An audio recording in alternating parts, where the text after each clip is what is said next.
Welcome to Breaking Barriers. You know your path. We know the obstacles, and we can teach you how to tear them down. And now your host, CEO and founder of Adapting Social, John Vigero. What's up, guys? Welcome back to Breaking Barriers. This is an exciting one with me today. I have Nick DeAngelo, founder of Tacoholics, man. Thank you for being here, dude. Thank you, man. Glad to be here with another Brick Memorial legend. Yeah, I was going to say, that's why I'm really stoked about this, because, you know, there's not many people, actually I'll ask you because I don't know many, but like people who have graduated with us that own businesses or that are doing stuff like entrepreneurship. What I love about you and I, if we went back in the day and people are like, you think John Vigero and Nick DeAngelo are going to have businesses? Nobody would have fucking believed it. Nobody would believe John Vigero, Nick, like we were both such fucking class clowns.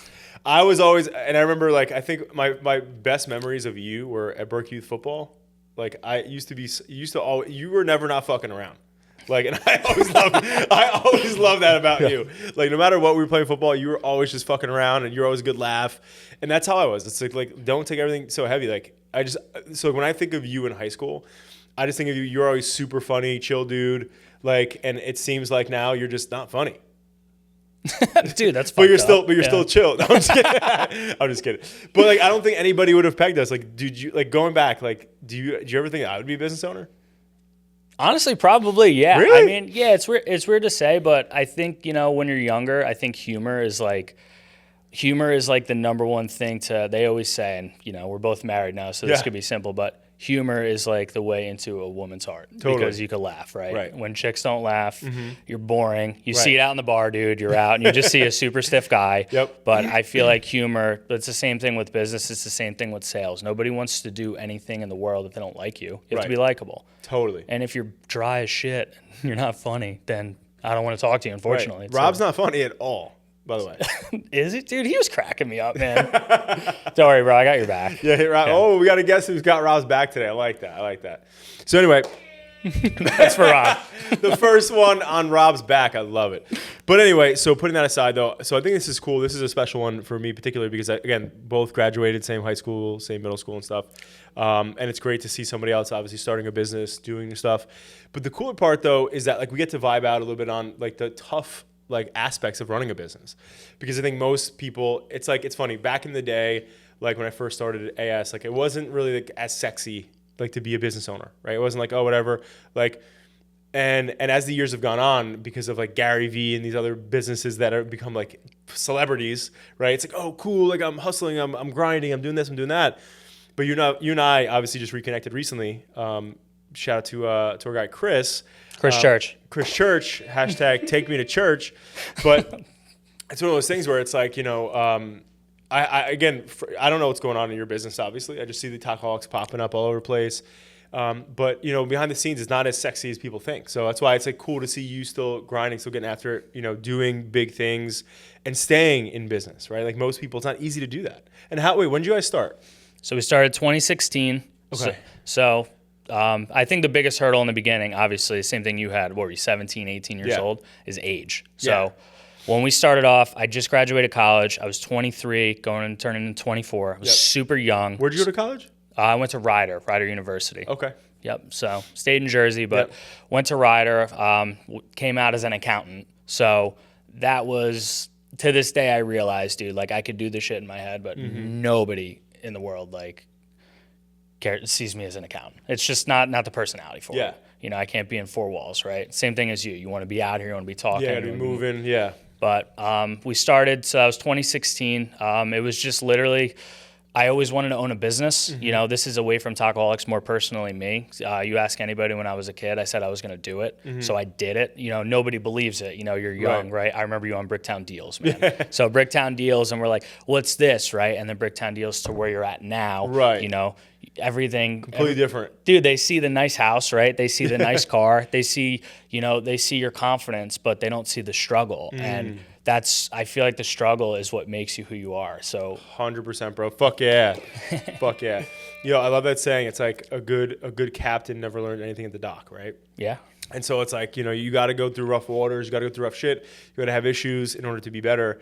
And I think that's why it's cool that like right out of college you did it, you know, young too, because like, you know, when you are young and you're hungry and you still have that, like, there's a sense of hunger and a little bit of foolishness that has to matter in the beginning, because if you're too square and you know too much, people like outsmart themselves too often, right? So it's like, this is not the ideal situation.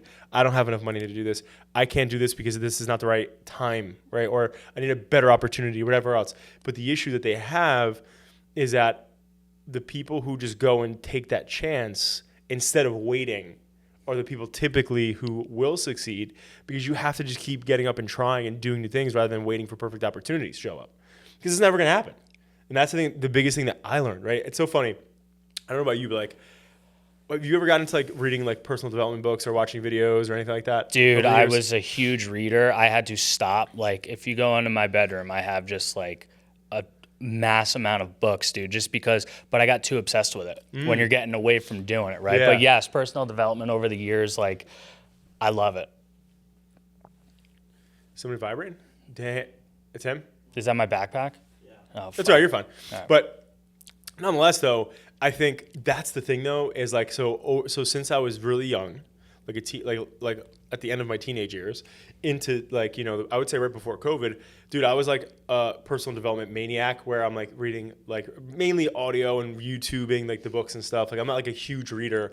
I have to like force myself, but like I like to grab the content from other areas like YouTube and like audiobooks and stuff like that. But I would do that a ton, and I started to realize that I modeled a lot of who I was at that time off of these different people. And so like Tony Robbins is an example. He's like, you got to wake up early. You got to wake up at fucking 3 a.m. and you got to fucking like crack open a beer. He's like, and just go fuck life. But it's like, you know, it's like, but in all seriousness, you got to wake up early. You got to do this. You got to work out, blah, blah, blah, all these different things. Eat this, eat that, do this. And then like, it's so funny because when COVID happened, it went from like me never being home, always out, never eating because I'm always so busy, like traveling here, traveling there, to then boom, I'm stuck in one place. And it gave me a quick moment, because like for that time, like that was the first time in like over a decade that I wasn't constantly running around and moving. I was like just sitting still, right? In a pandemic, which was like huge issue for most businesses. And it made me realize, I'm like, damn, the framework that I'm building, like what I'm doing and who I am and like who I want to be like, is off of these other people. And the craziest part is that everybody's so different. And it made me realize that like, dude, like I like different things about Steve Jobs as an example, because he was like a big influencer for me back then. But like, do I want to be fucking Steve Jobs? Hell no, right? And I don't want to be Tony Robbins, and I don't want to be all these different people. But you can learn things from people and then apply it to yourself. And so my whole point in bringing that up is that like, you know, from the earlier days of being like, all right, well, I want to grow, whatever else, it took like going through like COVID to make me realize like, dude, in order for me to be the best version of myself, I have to figure out what works better for me. You know, like some people are night owls, and that's a real thing. Like some people work really well through the night, better than they do all day long. And that's just some people. That's where they're the most creative. That's when they're the most whatever. And so I was always forcing myself to do things at what these other people's timelines were, and it didn't really work for me. And I think that's a thing that people need to audit and say like, well, what works for you? Like, are you more creative at night? You more creative during the day? Like, figure those components out. But then also when it comes to like your drive as an entrepreneur, right? It's like, what is actually driving you? Because I think the key, like when you first started, you weren't married. No. Did you know your wife then? No, met her. I met her at a critical time in life, because that's where you say the change when it comes on. Yeah. So if you met me 10 years ago, you'd be like, yo, this guy is an absolute asshole, but he is super motivated and he's got something. And again, being young, you have to be like that, right? You have to be this animal, because you have to like put your foot in the ground and tell everybody who's here. And that was me. I was reckless, you know. And then as the years went on, you know, I was able to meet my wife, who she had a daughter at the time. So having that completely changed my entire dynamic, because all of a sudden it's like, I'm Nick, like I don't have anybody holding me down. I'm doing this. I'm just kicking the doors down. And then all of a sudden now I have a girlfriend who has a daughter who is a year old, and it changed my entire dynamic. That's a baby. Dude, that is a baby. And, you know, shout out to Ellie. Shout out, LA. shout out to Danielle, my wife. Danielle. But over the years, like it put it through a different lens. You have to do things a little differently. Like it's not all about going out. I mean, again, when you're younger, like I feel like you go out and you get drunk and that's the thing. But you get caught in that lifestyle too much. You get to your 30s, you know, you see some people, they don't really slow down. You see the same guys at the bar every week. Nothing wrong with that. But like I was like, I don't want to do that. Right. I want to learn more. I want to read more. I want to do this. But when you have something to go home to, something that drives you, it changes your whole dynamic. And it makes you realize that money isn't as important as you think. And that's the same thing that you're even saying. You have some of these people, Gary Vee, you got Steve Jobs, you have, I mean, I'm trying to think of some of the ones. You have like a guy like Elon, you have these guys, but their drive doesn't ever stop. And sometimes when you can't turn it off, that is some people's like biggest issue. Totally. And that is the biggest thing in my life that I've tried to change. I need to have a shut off switch. Because when you go home after a bad day in business, everybody sees the good. Again, they see the house, they see the car, they see the guys you hang out with, they see the people you bring on the podcast. They don't see after a bad day. And nobody wants to be that guy when you go home. Right. And you are just a shit dad who yells at your child, or you're a guy who has a short fuse with your wife. And, you know, I've had days like that, and I've literally moved from it. So my personal stuff, business is everything, right? Yep. Business, I used to say to Danielle when we were just dating, I said, business is number one. You guys are right there at the top. But they have passed my number one so much, where business now comes in 2, 3, right? Yeah. Like, I love business. And it's still up there, dude. Like, you know, but the priorities change. And again, when I'm 10 years from now, how am I going to be? Right. So if I looked at myself 10 years ago and I saw myself as a business owner, I'd say, dude, that's it. But when I see myself as a human being, I say, bro, you're the fucking man. And like, I work on that every day. I love that, man. Nick, that's really fucking deep, dude. I'm going to fucking have to. But, you know, and it's interesting you say that, man, because I think about it, like now having, you know, 3 kids, and you obviously have a kid on the way soon. Which has not been released, yes. So. Yes. Yeah, not yet. But, you know, the thing, though, is like, that's the thing. It's like, it's a tough balance, right? Because also, you know, especially in the world that we're moving into with AI and it eliminating. So like what AI has done, like picture the Industrial Revolution. Before, if you worked in a machine shop or a factory, like back in like the, you know, when that was happening, the early 1900s, whatever it was, it's like, holy shit, I'm out of a job. This robot's going to come in and be able to make cars, and it's going to cut half the staff.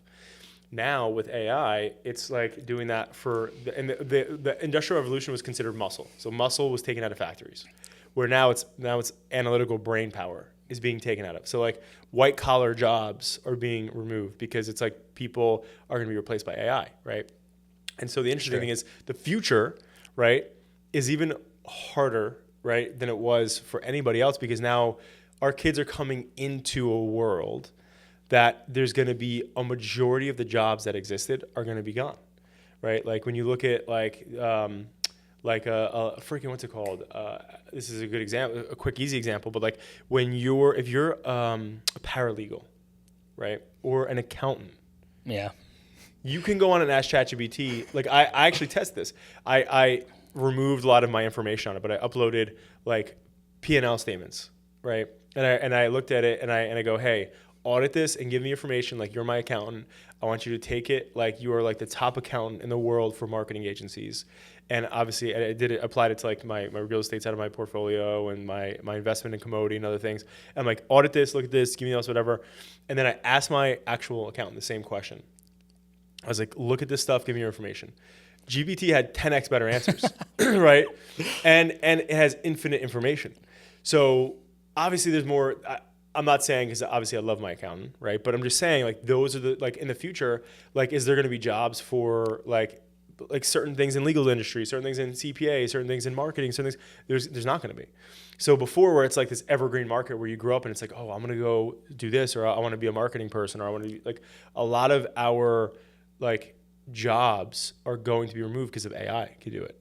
Yeah. So back to what you're saying, like, there's nothing better for a kid than having a good household with good parents and like unified parents, but also a present father, right? Because like obviously if you have in most cases, obviously it's not always, but mom is always the glue, right, of the family. But the dad typically is there to like, be the counterpart, right? Like, and so if you don't have that, like I growing up, like I didn't always have that, right? Yeah. And so but back to my point is, but it made me better. And I didn't know that in the moment because growing up, like my dad had his own issues and shit like that and whatever. And so I had to step up when I was like 10 or 11 years old for, my siblings. And so in the moments I hated it and I was like, what the fuck? Like, why did I get dealt this hand with this guy? But it made me so strong because I had to learn life as a man through an example of something I didn't want to be like. And so when you have a present father, the oxymoron and the tough part is if you're a coddler or if you're always there. Like I have friends like that we both know that I'm not gonna say that like had the best parents in the world, like at every football game, every wrestling match, like always there. Like if got broken up with, come here son, like let me talk to you. And then this person became a fucking drug addict. And you'd be like, whoa, like that parent was like superhuman parenting. Yeah. But it's like, so that's the thing. It's like when you look at it, remember like the Powder Puff Girls or how the show was called? Yeah. It's like sugar, spice, everything nice. When you're making an ingredient to make like a badass child, pain has to be in there. And that's the tough part. And so when I think about it, because I remember before COVID, I didn't have kids obviously then. I was trying. But I remember I would ask everybody because I never saw my wife. I was always busy. And I was like, I would ask my super successful clients. I'd be like, how did you find balance, right? And it was 99% of the time, they'd be like, there is no balance. Like, you're never going to stop working. Like, get back to work. And so I was just like, damn, I remember being like, dude, I don't know how my marriage is going to succeed because like I never saw her. Every time I was with her, I was always on my phone. For our family parties, I wasn't present. Like I was never, ever like I sucked. And it wasn't until I had a good conversation with my executive coach paired with COVID happening where I was like, fuck this. I'm going to be way more focused and present with my wife. And then obviously we had kids and now it's like 10X to your point, like of like, hey, I'm going to be there and you were a 9 to 9 dude, right? And now you're not going to be. But like the one thing I'll say for any parents out there, and this advice hit me and I don't know yet, we're both, how old is Ellie? Ellie's 7 now. So. Damn.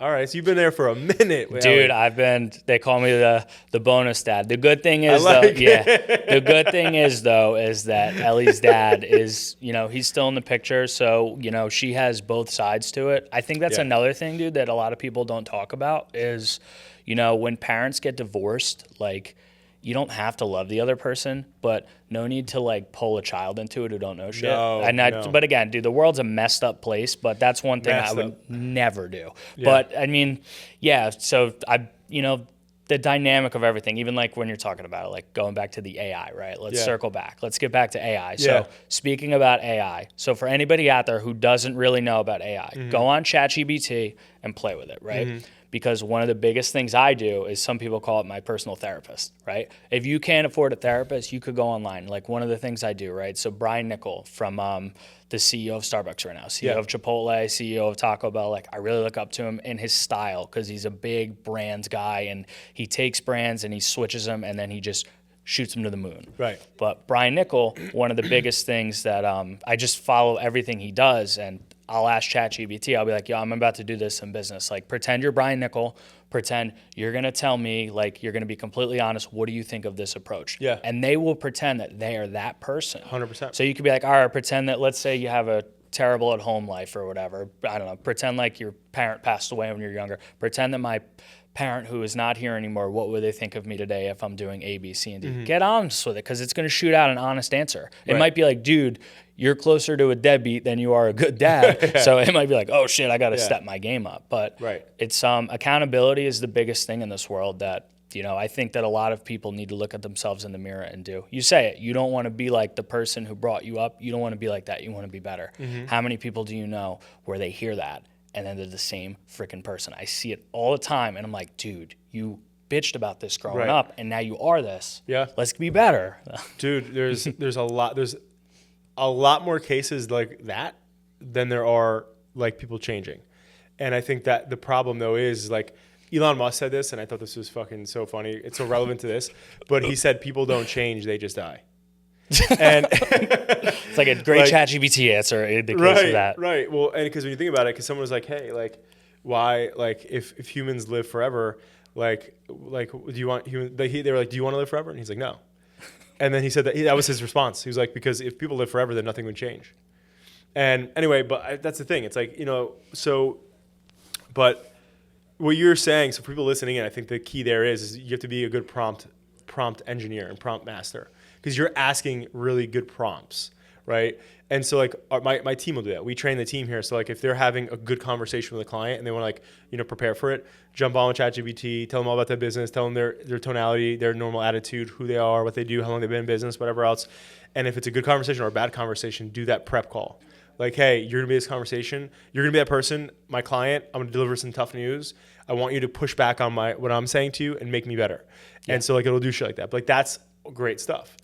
But bringing it back into the child thing to put a bow on that, I think at the end of the day, it's one of those things where it's like the reason why a lot of us are the way we are is because of the challenges that we had.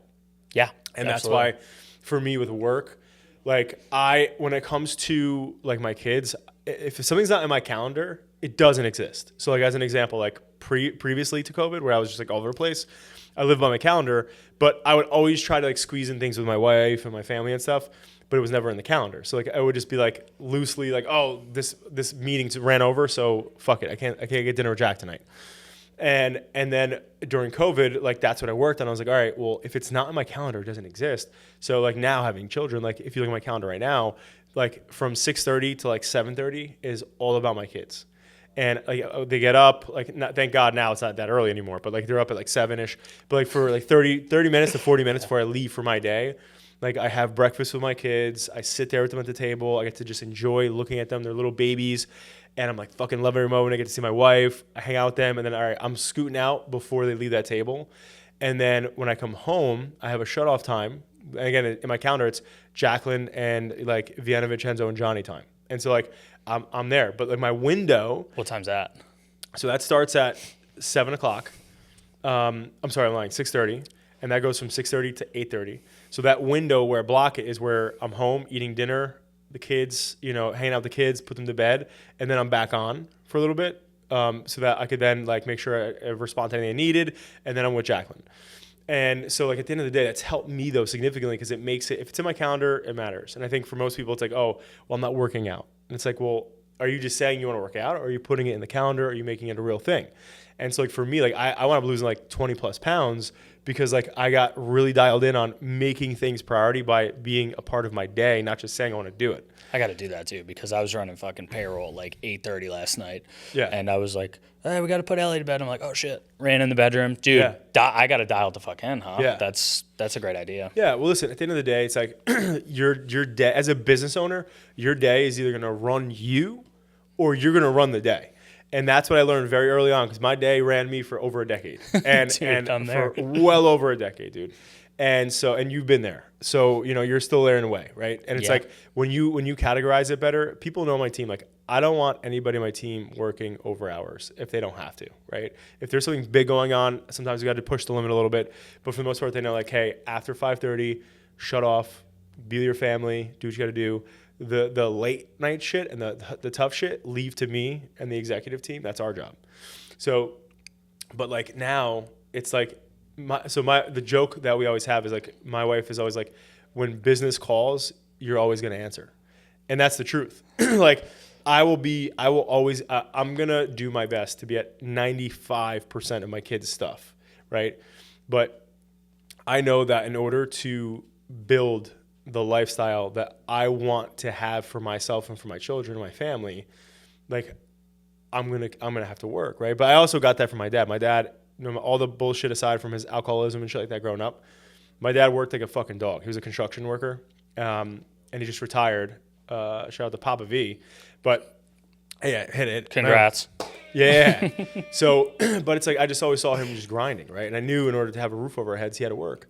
And that's important though. When your kids see you working hard, they're like, all right, well, like my dad works really hard, so like I have to work hard. Where like if you're not working hard and you're just home all the time and like you're just chilling, they're gonna think, well, I should be able to make a living like this. Like I could do that, and I don't want that example for my kids. And so yeah. Anyway, so nonetheless, let's put a bow on the kid thing. But back to you guys. So like you have partners, and I think one of the things that I find the most intriguing is like when you first started. Let's talk about that a little more. So, because I remember you started with a truck, right? Yeah, so we started a food truck. It was me, Rob, and Lou. So the true story is me and Lou had to go so I had to go an extra semester, and then I walked the next year. So it was 2015, and then me and Lou both graduated at the same time. Me, him, and Rob just started talking. I always wanted to get into business. That was always my thing, and I always wanted to do something that could scale. Yeah. It was never like I want to own my own like hardware store. It was always like I want to do one to the next thing. And boom, boom, boom, boom. So it started with a food truck, and then I always said I wanted to have like it was a lot more locations than I'm at right now. I wished for, but I'm content right this second. Yeah. But it started as a food truck, and I remember we went down to Florida, and that was where the taco situation came. Every meal we had tacos. Yeah. And I'm like, in especially Taco Town over here with some of the competition, there's so many different places. But that was what I ate. And then literally I was like, we're going to do a taco truck. Right. And I remember me and Rob, I'll never forget, we were in Fort Lauderdale. Lou was somewhere. He was around, but we were there, dude. And like we were ripping shots of tequila at some random bar. We were like 22, right? 21, 22. We were young. And like we just looked at each other and I'm like, tacos, man. Like, everything is tacos. Right. And then we did it. And in our truck, all we did was just tacos. It wasn't anything different. But again, that's a whole nother story that I could go into for 6 hours, bro, about how we started that business. Yeah. But it was, it took me doing both. I had a career at the time. And when we were opening it up, it was 3 months into my career. I go, You were an accountant? Dude, I was an accountant. I worked for the state. I was like an analyst / auditor. I don't really know the title. Yeah. All I know it was boring as shit. Like I liked it. It was good. So I initially was going to get my CPA. And then I had a job lined up. It didn't go as well as planned. So I initially went and I worked for the state. And I liked it. What was the job lined up? So I wanted to get my CPA and I wanted to be an auditor. But I had a place I had my eye on, and then they ended up getting bought out. Like Big Four took them out, so my whole opportunity was gone. I had to readdress it. But I was lifeguarding at the time, so I told myself I'd do one more summer, and then I said after that I'm getting a job in accounting. So that's what my degree was in, and then I started. And the biggest turning point for me was when I saw it has your retire statement or whatever, when you work for the state or something like that, and it was like retirement age 67. And remember, I was 23 at this time, and I'm like.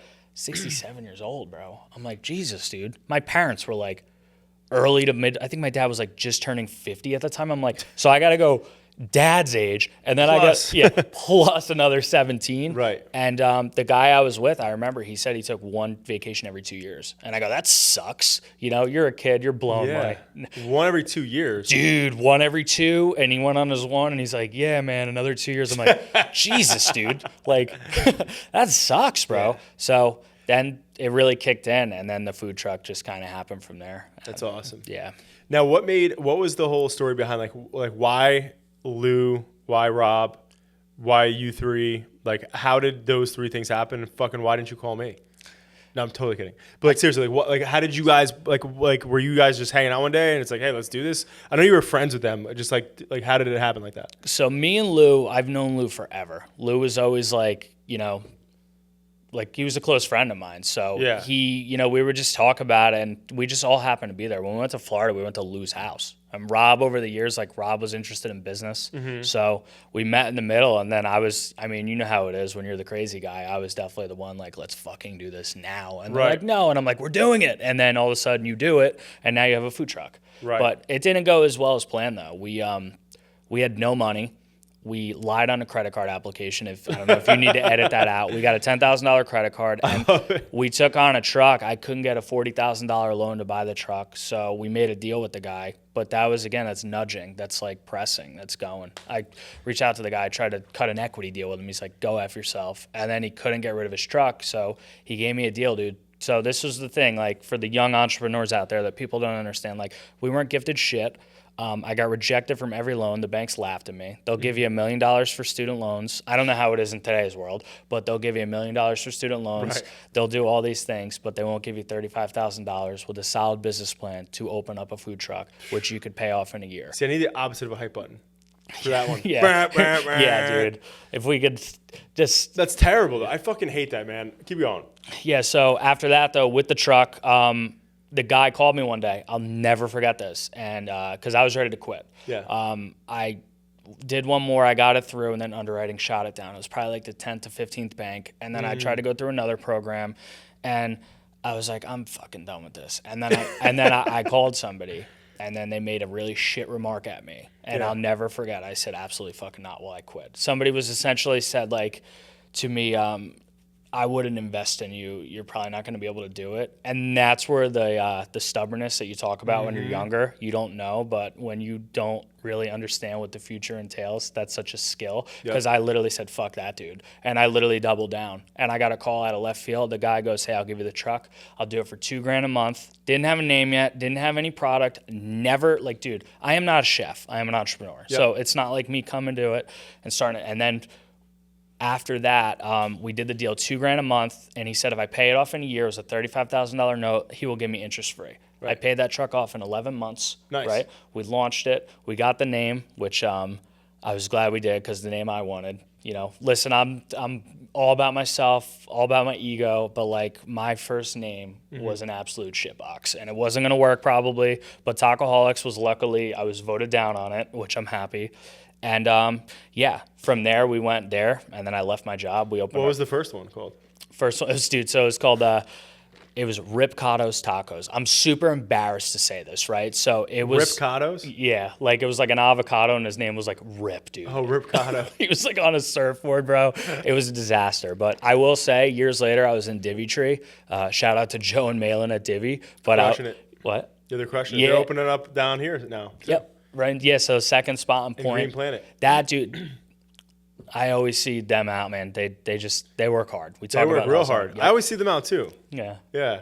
Just super local, super nice, very good for the community. But I went into Divvy one day and they had a logo on their shirt, and it was an avocado on a surfboard. I go, bro, look, it's Rip, dude. And everyone's like, yeah. But would it have caught legs? We will. Hey, you stole that from me. Yeah. Hey, dude, I should have got the the IP on that, dude. This is ridiculous. But I'm glad we didn't go with that. But it started with that, and then so the whole story goes forever. But then we went to our first location because we didn't have a commissary kitchen. But hold on. But my first initial question came down. Don't forget your thought. But my first question came, why?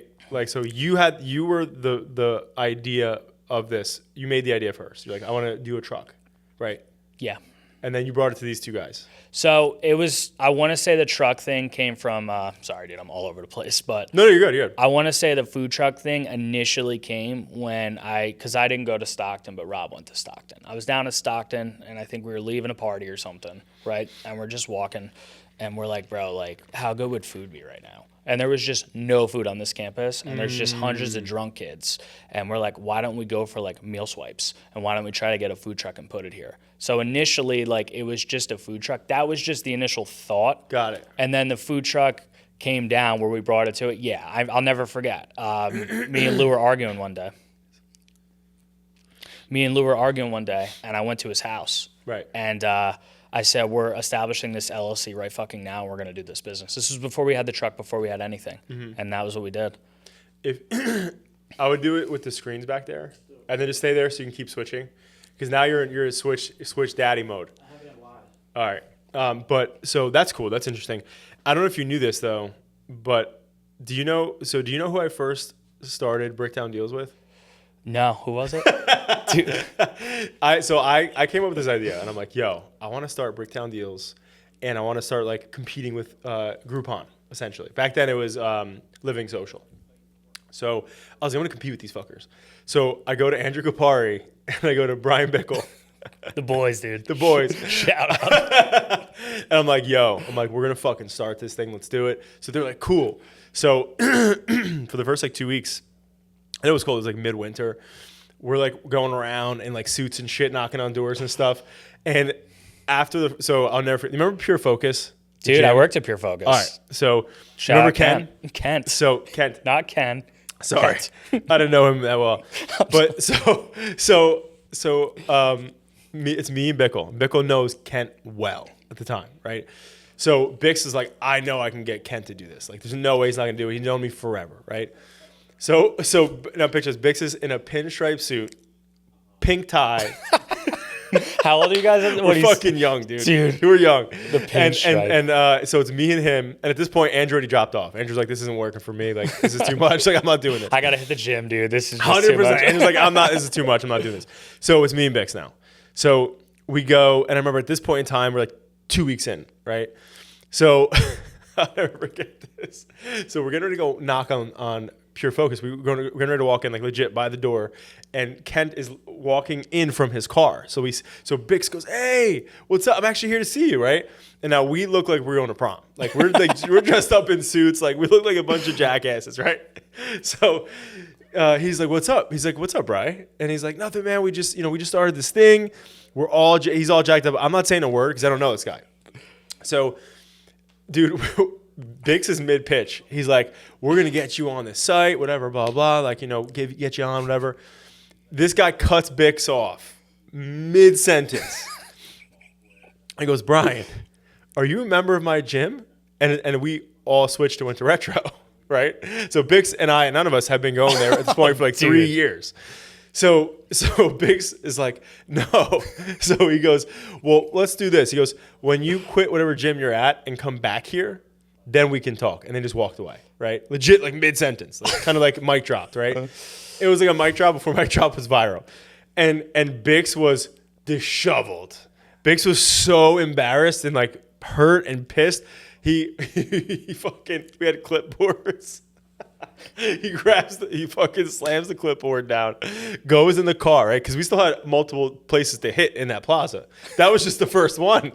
So, dude, that is the hardest thing, hitting the streets like that. Like, you're looking at, what is it, PJs over there, like, we're going there next. He'll go to fucking throw something at me. Oh my God, dude. So anyway, so Bix just goes back to the car, right? And I drove, so he was sitting in my passenger seat, just sitting there with a puss on. And I get back in the car, and he was like, "I'm done. I'm done," right? And so then after that, it was like, then I just kept going, and then I did it myself. But it's funny. That's why I asked you that, because it's interesting. Like in the beginning, it's really hard. So nobody's making money. It's just like this idea. It's not real yet. So you're like, all right, this is so inconvenient. I don't want to keep going down this rabbit hole. It's like a waste of my time. And so that's why it's interesting that the three of you are all still involved, because most people shake out. Yeah, well, let me give a shout out to two more guys here, right? So, Rob's little brother Steve, who is the number 2 here. He's older brother or younger? He's younger. So Steve's 3 years younger, and Ryan, they're my newest part. So they're not newest; they've been on the team for forever. So there's actually 5 of us, right? Oh, okay. So those guys were gifted equity, but I will tell you one of the craziest stories real quick. And this is when you say, like, youngness is stupidness. Yeah. We when we opened our 3rd location, which was Red Bank, our contractor wasn't showing up. We were having issues. We were losing money. All of our money was going through it. Like, we were growing too fast. And Steve, I'll never forget this, and I don't know if you could get in trouble. We went on the application for a credit card, and Steve was 21 years old at the time or something. He was so young. He could have ruined everything. And he took on all the amount on credit cards to keep us again. I looked at him and I said, if you pull this off, which no person in the world should ever do, how stupid Steve was in this one. Steve took $80,000 worth of business credit cards in his name. The escape plan was, I'm taking a one-way trip with the miles out of country and I ain't coming back at 21 years old, dude. They'll never find me. So Steve does that, right? This is a huge turning point in everything. And Steve does that. I had no other options. We were going to go out of business. Couldn't make payments. We took out bad loans. Everything was a disaster, as if 80 grand's not a bad loan. But right. He takes it on, no equity, no nothing, sends it for the brand, right? Right. And it saves us. And I say we have 2 weeks left, right? I met a guy through a guy. He consolidated all of that debt, paid off all that dude's cards. We paid off other cards. And I looked at him and I was like, bro, like, when we took your money, I was like, I would rather die than not pay you back. Got it there, and then that was how Steve got his equity. So I think a lot of people... Well, that's he should, damn. Dude, it's like, oh, why do people have this? Why do people have that? Because I remember things like that. And then Ryan, again, was one of our first workers. Ryan was on with Steve. He's also a big proponent of things like this morning, dude. We had an issue I was telling you about. And who came to the rescue? My man, Ryan. Ryan is just like the man, dude. Yeah. He's just, people know him as Jay. I don't even know where that comes from, but he's another one, dude. Like, maybe some of these people like would have had to put money in or do things of a different angle. But when you're young and stupid and you make decisions like that, that's what like shows loyalty and puts you like above the rest. Right. That was stupid. Don't ever take credit. This is something that I did for years. I leveraged credit, opened stores, because I believed so much. Yeah. But then COVID hits, dude. I opened Red Bank and Point Pleasant, and then COVID hit. Right. I opened them within 3 months. Right. I'm at 4 stores. I'm crushing it. That dude's the man. He's like 26. And then COVID hits. And I'm not the man. I'm like, oh, shit, dude. Right. What's going on? Right. But, you double down on yourself and you make stupid decisions, and then you learn with maturity. That's why it all stems back to how you are as a person every day. Being your character is something that you'll beat any which way. I will talk to you the same I'll talk to my daughter. Maybe not little less curse words, talk to my wife, and also I'll talk to Steve Jobs, right? If he was here right now and he was alive and I was talking to him. Don't change your character for people you're around. Nobody likes to try hard. Nobody likes a tool, right? Some people might think, like even me or you, somebody might think I'm a fucking tool because I love business. But it's like, nah, then I'm always a tool because this is how I talk to everybody, right? Totally. So, but that's business. And I'm sorry, I had to put that out there for my guys. I had to give a shout out to all of them. We have gone through the shittiest moments in business when you look back and you say, what if we just stuck with the truck in just one store? And we're like, bro, we'd be fucking loaded. We wouldn't work half the year, dude. Simple is not always the worst, right? No, I mean, dude. But you know what, though? What you're saying, like, you got to go to war with your people to make sure that they are your people. I mean, now it makes sense why because you've spoken highly about everybody, but specifically you've talked about Steve a lot. And that's a big, putting your neck on the line sort of thing for his own future credit. Like, that could have fucked him long term. I get it when you're a part of the business, dude, but this guy had not a lick of anything. Right. That was just reckless. It was stupid. And, put his nuts on the table. Pardon my French, but he did it and it worked, man. Yeah. So, but you know what? Sometimes you got to do that. Fortune favors the bold, right? And so like you're not going to make big advancements in life if you're not going to be risky. And that's the thing I think about with AI in the future. Like that's the like AI. You have to think about it. AI is like the one of the smartest people that you know in your life. Like if you think about everybody can think about one person they know is like super smart, and in most cases people are really smart and they're either in a position where they like, again, outsmart themselves. They're like not crushing. They have all these ideas, but they don't do it because it's not the perfect time. Where like the future, the separator between humans and AI is going to be humans take risk, AI doesn't.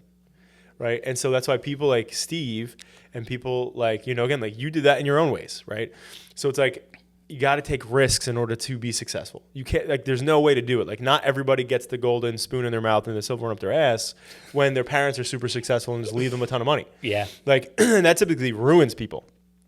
But now let's go real quick, just because I think this is interesting. Like, just so we shout him out and support him, outside of Chris Church, which shout out to Chris Church, he's doing great in the IT sector. So if anybody needs IT, you should go to Chris Church. At PCS in Red Bank. Yeah. But, like, is there anybody else that that we graduate that owns businesses that we could shout out? I'm trying to think. Well, Malin from Divvy Tree. True. She's a year older Shout than out us. to Divvy. Shout out to Divvy. Yeah. So there's Malin. Who else is new? Buoys. Heim. Who's Brandon Heim is a year younger than us. He owns Buoys. That just started too, right? They're in Manasquan. I think they're in their 3rd year. Oh, so, sweet. Yeah, so he's a chef doing his thing. What is that? It's a restaurant? Is it like a dinner spot or like a lunch spot? Like, what is it? Do you know? So from what I understand, I've eaten there before. It's good. They do sandwiches during the day, like they kind of like a sandwich spot, and then at night they open it up. They've redone it. I haven't been there in a minute because I don't live in Manasquan anymore, but they open it up and they do like fine dining at night. Yeah, so I would check it out. Is it BYOB? I think so, yes. I think honestly in this world everything is BYOB as long as nobody narcs. Don't narc. So there's those guys. Are you guys BYOB? What? Yeah, Yeah, dude, BYOB? bring it in, bro. Bring in the fucking Coronas, baby. So there's from that though. I mean, there's probably a bunch now that are old timers. I feel like everybody from Brick, like I don't see anybody around ever. I see one dude who I'm like, that dude's sketchy. I don't get like the, I'm not like, yo, what's going on? But, Right. Because it's such a big town, but there's a lot of spots out there. I mean, if I could give one shout out, and this goes to everything that we've been talking about here, the theme. So I'll give you a quick story about my uncle Alfredo, right? He is, I want to say like mid-50s. His kids are, I think his oldest son is, I don't know if he's a senior or a junior, but he owns a bakery.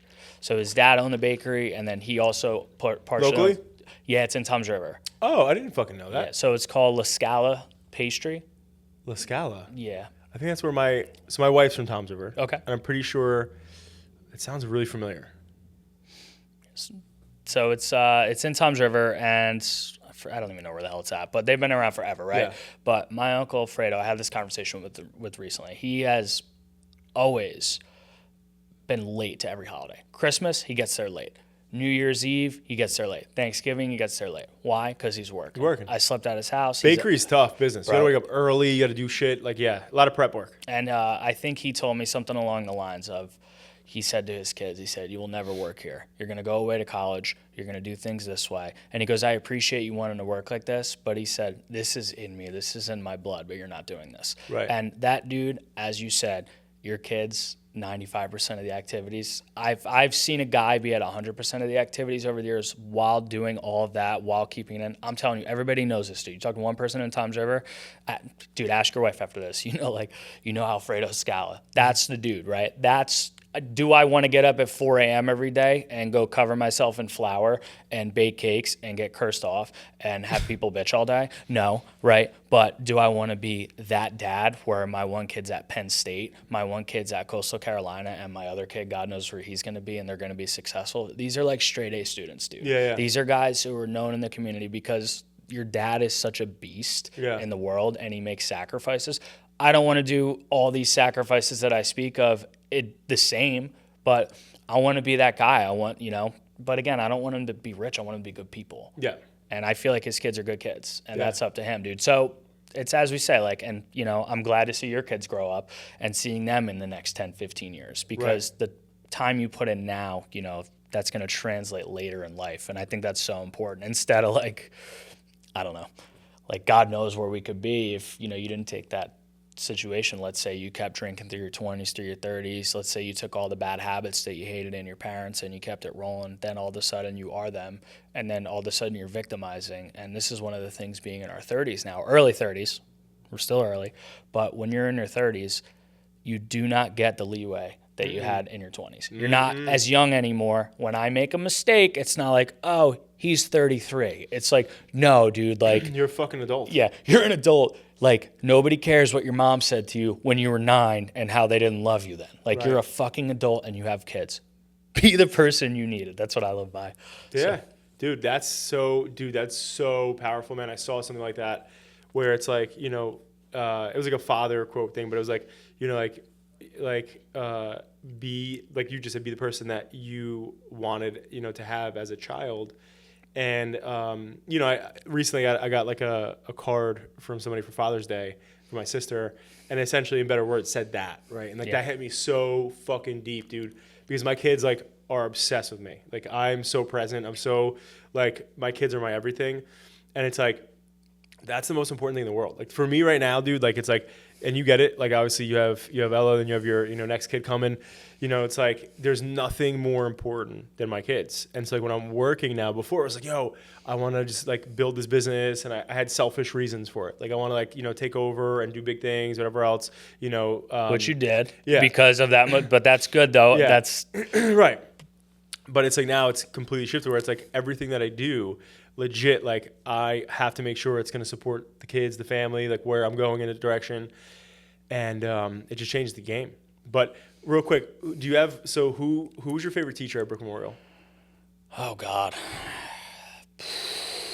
Dude, I don't even remember any of my fucking teachers. Hold on. You don't remember anybody? God damn. Dude, who's yours? So I could think for a second. Who's your number one? Dude, I have a couple, but I would say for me it'd be a tie at Memorial between Mr. Mosley. Okay, I know him. Yeah. And it's so funny. Now she's Miss Decker, but she used to be Miss Figa. Okay. She was an English teacher. Cintron wasn't in high school.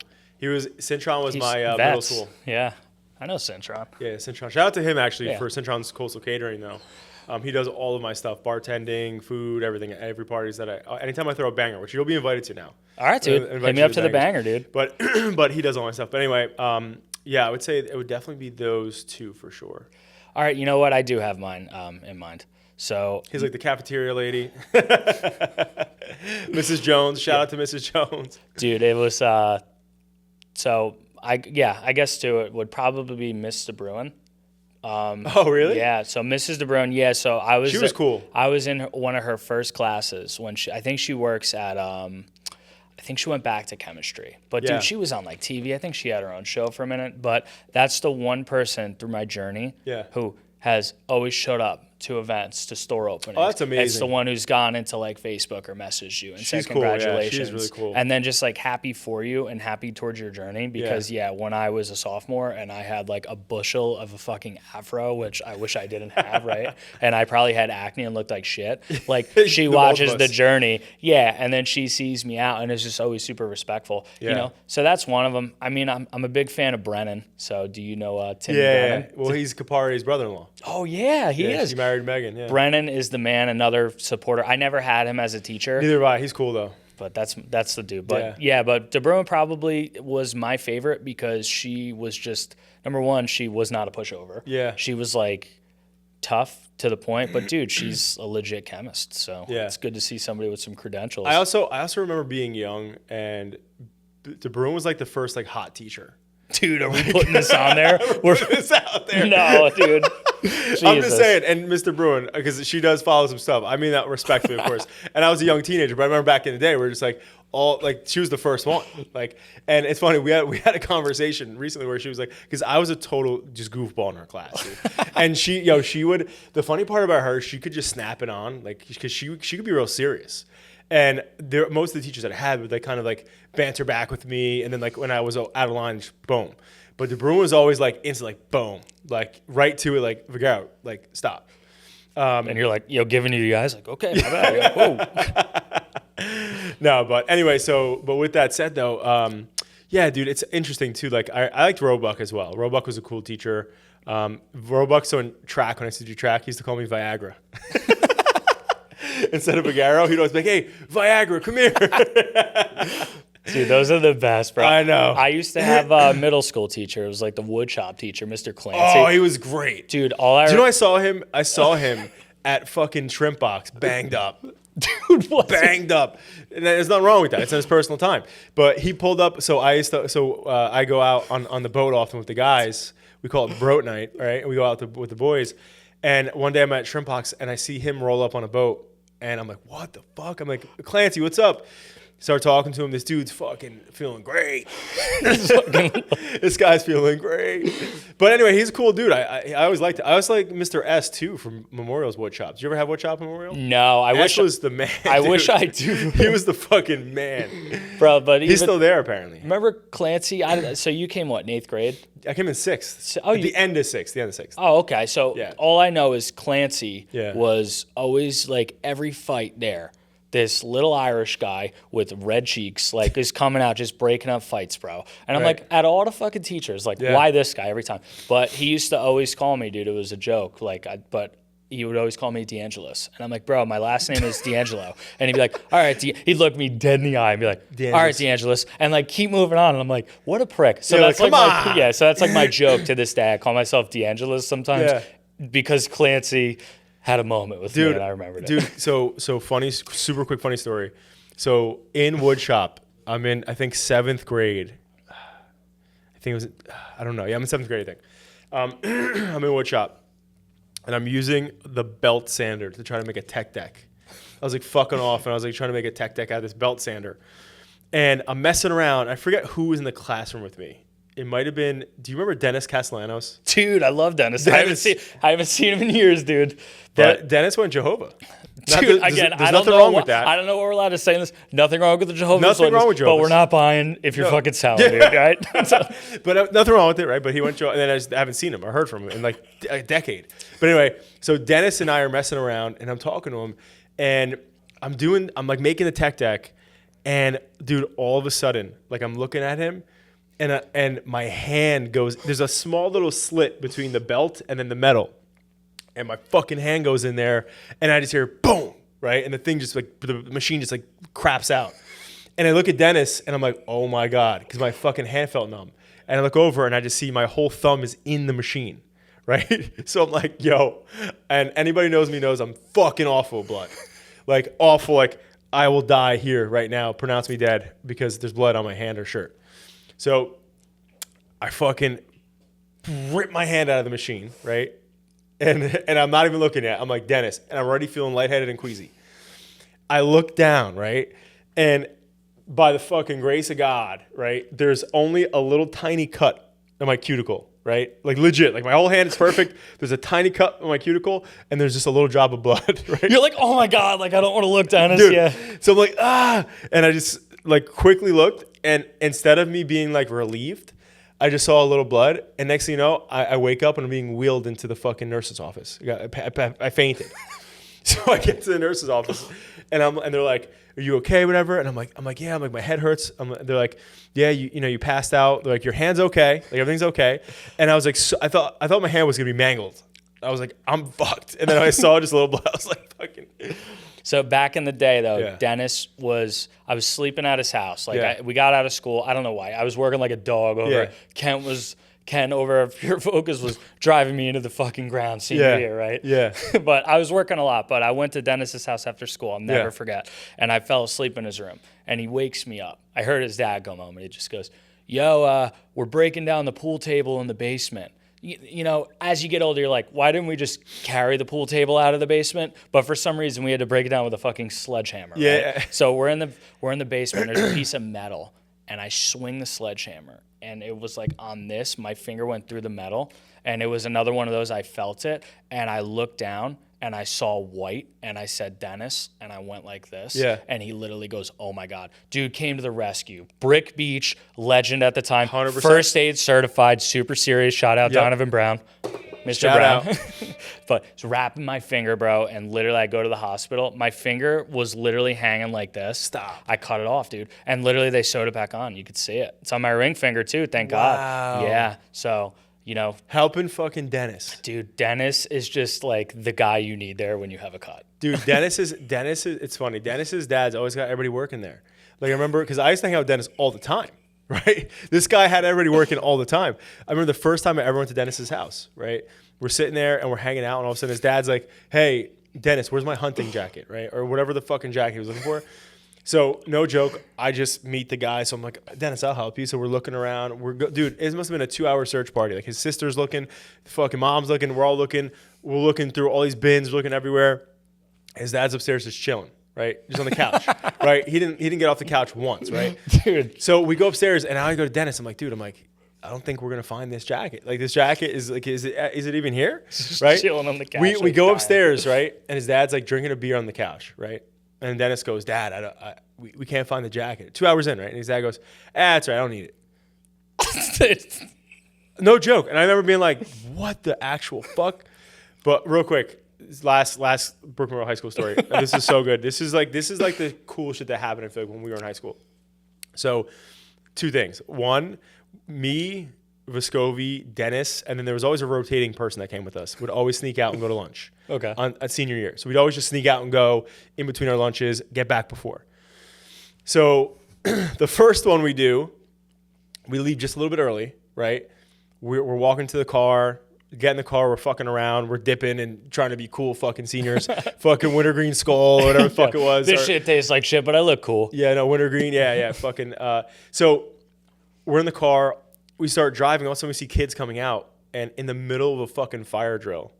Now we're surrounded by the whole school, and Sarluca walks up to us, and he's like, he essentially is like, "You're fucked." Like, he's like, "Where are you guys going?" We're like, we had no excuse. Like we're all like, it's the middle of like the day. We were leaving. He's like, "You guys got to turn around. You got to get written up." Then all these teachers approached us. Whatever, we're fucked.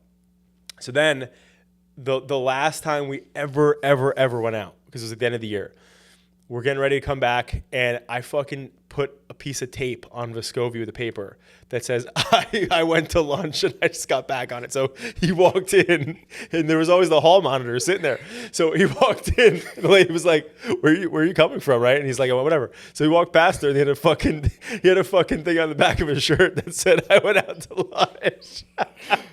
Dude. And then she goes, so we're all sitting there watching this, because he went in first, and then he was talking to her, and we just like slipped past. But we were down the hallway watching, and she was like, "Did you go to lunch?" She's like, "No, why?" And she's like, "Because there's a fucking paper on your shirt that says you went to lunch." And he's like, "What?" And he wound up getting in trouble for that too, by the way. She's like, you definitely did. They looked at the cameras and caught him. Oh, because of it. dude. I'm like, dude, it was a joke. I don't know, whatever. But anyway, fucking Fast Times at Brookmore High. Dude, But- I got a million stories. That's so funny. Those are some good fucking times. Anyway, let's wrap this up. So, what do you see being the future for Tacoholics, man? Like, and also before we end, we'll have you plug like the stores where people can go find it and stuff. But like, where do you see the future being for good old Tacoholics? So I hope to hit the growth button in 2026 again. So we had to dial it back. In times like this, nobody likes to talk about the economy. I don't like to give excuses, but one thing I will, be honest and upfront about is over the years, I didn't love our quality. I didn't love our service. I didn't love things like that. So for the past year to 2 years, that has been our primary focus. Business and food is tough. Food sucks. Dude, it's hard. You got to hit a margin. There's like minimum wage. Yeah. And when I first started, it was 8 something. Now it's $15.49. Yeah. Supposed to cap at 15. It's $15.49. Right. It is what it is. I'm not going to complain about it. I'm going to keep moving forward. But quality, service, you need to be consistent. These are things that we might have been okay there, but I feel like now we are 10 times better. That is the focus. Talk to the customer, make them feel at home, and then that's what we've been focusing on. Because I said, guys, we can't go any further. We all knew it. We're like, we have to make this work. Right. We have to make it better. So I hope next year, I don't want to make any promises, right? I'd rather under-promise and over-perform. That's a big that's a big sales thing. So any salesman out there, do not over-promise and underperform, because I've done that. I've been that asshole. Right. And you get chewed the fuck out for that. So Right. But for Tacoholics, I hope to get back. I want to get a second food truck. Shout out to the boys on the truck today, right? Shout out to, so we have 5 locations right now. Please hit it if you get a chance. We're in Brick, Red Bank, Toms River, Lenoka Harbor, aka Lacey, New Jersey, and then we're also in Seagirt. And also, book our freaking truck, dude. Like, that thing's always on the road. It's literally the foundation of this business. Whenever shit has hit the fan, that truck has always come in clutch. And go see our guys, man. Say hi to anyone there. Say hi to Rob. Say hi to Steve. Say hi to Lou. Say hi to Ryan. Like, this is the only place you will see where you will see the founders in these locations still grinding it out. And you know what? Like, we're still here to this day because of that. And COVID, man, like, shit hit the fan, but you know who didn't get paid during COVID? Those guys. Right. And we didn't take pay to keep the place alive. So that's it. It's not an excuse, but No, listen, and honestly, I think anyway, for people that are listening, and if you're in the area in Jersey, it's important, like supporting local businesses, especially small businesses like us and like you in this case. Like, again, you're competing with these massive big brands that are corporate box companies, and at the end of the day, it's like, you get to talk to the people, right? And I think feedback's important, right? So like if you go and you have an experience and you want to give feedback, I think that's a key, right? Like give feedback, because in an organization like yours, you guys can make changes to make it better. Yeah. And that's what you're saying right now, is that you guys are going to go back into a growth mode, but you're refining right now, right? That's it. Yeah. So sometimes it's not bad. Sometimes everybody sees, I think a great story is like the Burger 25 story. Yeah. So Burger 25 is named Steve has a good story. Yeah. But Steve, you always hear it from him when he talks. He goes, nobody sees, we didn't make anything for like, I don't know what it was. It was anywhere from like 7 to 10 years. It was a while. He's like, we didn't make shit. And then we made an adjustment, and then we did this. And now when you go and do a Burger 25, that place, I love Burger 25. Yeah, me too. It's great. Shout out to the family over at Burger 25. Yeah, they're great. Shout out. Bam. Bam. But Burger 25, you watch what they did. I remember when they first opened their Toms River location, the newer one, where they built it out. And then they're in LBI, and then they're taking the brick market. Now. Dude, they're just crushing it. But they focused on the things that matter most. That's quality, right? They focused on quality. They focused on service. They focused the innovations, community. Like, what are they doing right now? They're doing something with Rook, another standout brand. Dude, there are so many brands around here that people don't understand, which are in the entire United States. We are in a bubble. Yeah. You got your Pliables out there. Like, you have these crazy companies that all started within 10 miles of each other. True. Jersey Mike's, right? True. So this is, dude, the amount of... But wait, did you hear Peter Cancrow's exit? Yeah, so I number one, Cancro is like the dude. Like, that's the guy over the years that people, which I don't know why people have like compared me to Peter from when I was younger to how he is with the direction, but that is the guy over the years. My wife worked at Jersey Mike's actually for 7 years. So, but just the entire story of Jersey Mike's, and because they weren't always where they're at now. So I know that guy almost, I don't know the ins and outs of it, but there is a story that he almost went broke like 25 years in. And this is another thing. Just because somebody's doing good now, is their business set to be good in 10 years? But he talks about the struggle, almost losing it all, and then he doubled down. And then I remember prior to COVID to where they're at now, their sales have increased because their consistency and their systems have gone up. Their approach on it. I mean, you talk to people over there, man, like shout out to my dude at Jersey Mike's, Brian Summers. This is another one, Chief Development Officer. Bam. Yeah, that guy I will never forget. Dude, I could talk for years about these guys, but Brian Summers, I'll never forget. Somebody said this guy's name for years, and they go, call Brian Summers. He's the guy at Jersey Mike's on franchising. He could help you out. He could have this. He could have that. I'll never forget. I went on Jersey Mike's website, and I saw a franchise number. They're at like 2,000 stores at this point. I cold call it. Who the fuck picks up? Brian Summers, dude. He goes, hey, it's Brian Summers. And I'm like, are you fucking kidding me? This dude, after this call, what he did for me was amazing. That day I called him. He said, I'll meet you tomorrow in your office. I said, okay. I'm working my brick location. Brian comes in, and I don't know who this guy is. Or this guy comes in. He orders every taco on the menu. He sits down, he tries, he eats them all.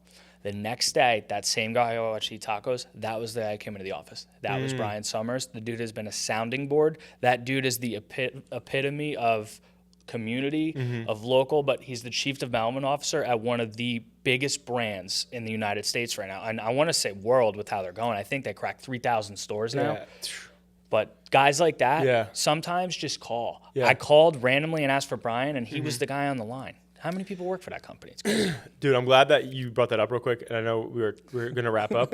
But I think it's important for people listening in. Like, it's really important. Like, there's a big lesson to take away there, because bottom line is this.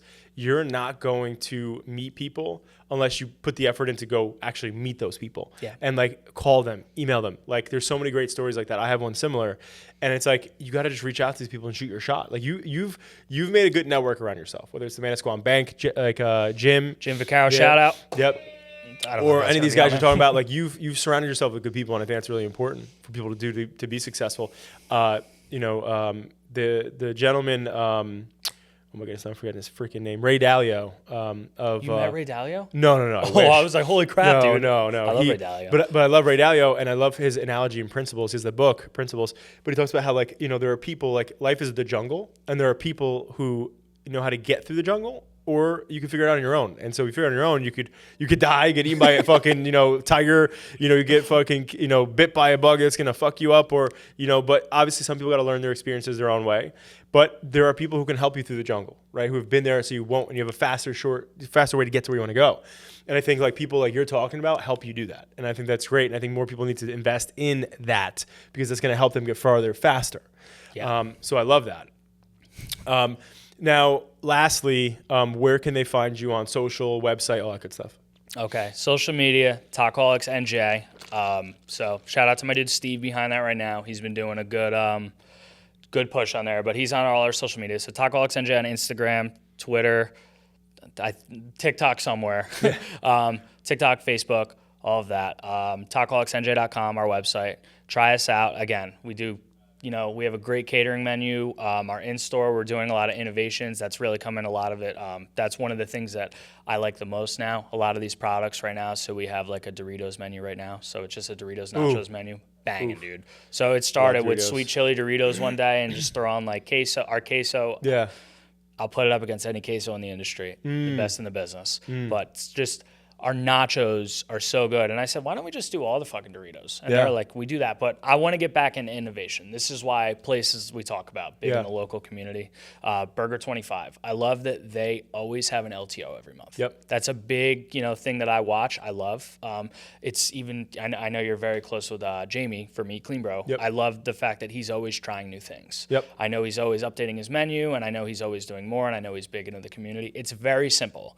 You have to innovate or you die. Totally. And food, you die so fast. And that's just because that's what I know.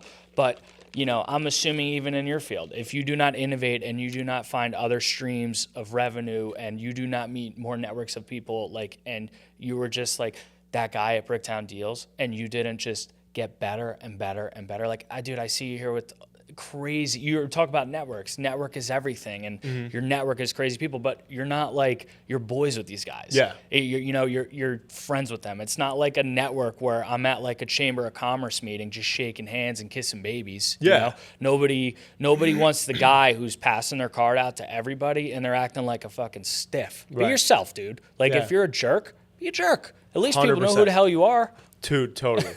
I can't, the world we live in now, you can't be the square business person anymore. No, you got to be yourself, man. And nobody wants that anymore anyway. The internet and social media has just changed what we expect. So it's and that's funny. I actually had a meeting with this company because right now we strategically acquire other agencies to grow that way too. And I was interviewing this company, and the dude was like, "Wow," he's like, I was hoping you'd be this down to earth because on my content, I'm always funny and doing shit. And he's like, I was hoping you'd be this down to earth dude, but he's like, I didn't know, And it's no, man, people have to be that way. If there was actually a guy I was considering buying his firm, and this guy was so fucking serious and square that I was like, I know that if you plug me into that company, it's going to be such a culture shock. You're like, what the fuck? So it didn't work out, but I think that's a real issue. You have to be yourself, to put yourself out there, like you were saying, and you got to be down to earth. People want to deal with good people, real people. They don't want to deal with bullshit people. Were you going to say something? No, yeah, I agree. I think if you can't have a conversation with every single person that you know, then maybe being a business owner isn't for you unless you're creating something crazy. You need a big personality because with personality comes opportunity. With opportunity comes things you don't have to be the smartest guy in the room. Yeah. And again, we could go back to the principles. I could talk all day about this. Me too, yeah. But the biggest principles with people, if you're the smartest person in the room, you need to be in another room. And I agree to that to certain aspects of it. But one of my closest friends, he works at the DMV. And he's a great dad. Yeah. And he, so shout out to Twos, dude. Twos and Kim, dude. Brick Memorial legend. So he, he's a great dad. And, him and his wife, they do well together. But, over the years, I just watch him and we have been polar opposites. But as I am now in fatherhood, right, we're not too far apart. And I always realize why is that. But Chris, he's another one, dude. He just... me and him go play golf. We've golfed some of the nicest courses. We were just in PGA National recently. We won a fucking golf trip on the radio on the fan. I've never heard of. Yeah, so we were there. Tim Tebow was there. There was some random celebrities. I think Federer was there. I'm like, dude, we are just not good enough to be here. But we were there, and we were playing pool basketball, dude. Yeah. And we were fucking wasted. You shouldn't do that. You should totally do that. Yeah, you should, dude. He did, I think, a through the legs, dude. Just dunk into the pool. We definitely cleared out the pool. This was So, but that's great. But regardless, where he's at, I talk to him as if I talk to everybody else. Smartest person in the room is another one of those old things.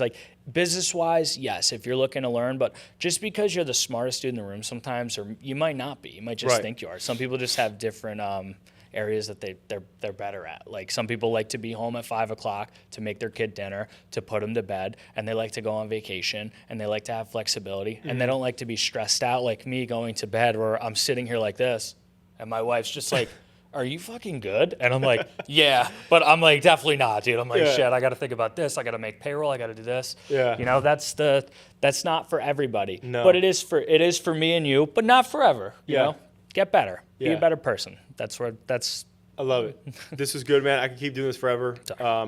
Thanks for being here, brother. Yeah. Congrats on the success you guys have had and the hard work you're putting in to get to where you are.